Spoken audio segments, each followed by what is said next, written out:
आधी अधूरी बातें मन पर बोझ रूप होती है, किसी से कह लिया करे या किसी की सुन लिया करे। કેમ છો મિત્રો? હું શ્રીજલ મહેતા ને આપણા આ ગુરુવારનો ટોપિક કે એક ચાન્સ તો આપો. તો ચલો ચાલુ કરીએ. એક નાનકડી છોકરી તેના હાથમાં 2 સફરજન લઈને બેઠી હતી. તે તેને ખાવાની તૈયારીમાં જ હતી અને એટલામાં તેની મમ્મી રસોડામાંથી બહાર આવી. તેની મમ્મીએ જોયું કે તેની છોકરીના હાથમાં 2 સફરજન છે. તો તેની મમ્મીએ કહ્યું કે બેટા મને એક સફરજન આપને, મારે એક સફરજન ખાવ છે અને એક તું ખાઈ લે. ત્યારે પેલી છોકરીએ તરત એક સફરજન લીધું અને તેનું બટકું ભરી લીધું અને તરત બીજું સફરજન લીધું અને એનું પણ બટકું ભરી લીધું. હવે તેની મમ્મી તો ચકિત થઈ ગઈ. તેની મમ્મી જોઈને ગુસ્સે થઈ ગઈ.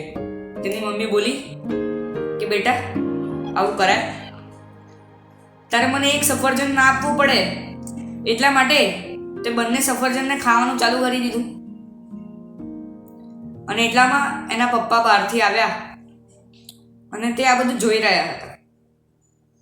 તેના પપ્પા તેની મમ્મીને કહે કે કેમ આટલી બધી ગુસ્સે છું, શું થયું? ત્યારે તેની મમ્મીએ બધું સમજાવ્યું કે આ રીતે મેં એની જોડે સફરજન માંગ્યું હતું એક, અને તેને મને ના આપવું પડે ને એટલા માટે તે બંને સફરજનનું એક એક બટકું ખાઈ લીધું. અને ત્યારે પેલી છોકરી બોલી કે પપ્પા મમ્મી 1 મિનિટ ઊભા રહો.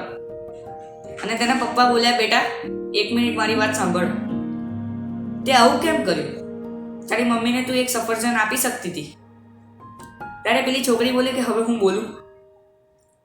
અને ત્યારબાદ પેલી છોકરીએ એક સફરજન લીધું અને તેની મમ્મીના હાથમાં મૂક્યું અને કહ્યું કે લે મમ્મી, આ સફરજન વધારે મીઠું છે. અને ત્યારે તેની મમ્મી અને તેના પપ્પા બંને એકબીજાની સામે જોઈ રહ્યા.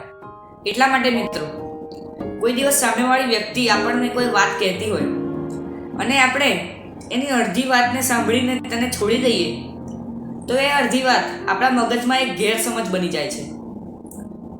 ત્યારબાદ આપણે કોઈ વસ્તુને આપણે સાંભળીએ કે કોઈ વસ્તુને આપણે દેખીએ તો તે વાસ્તવમાં સાચી હોતી નથી.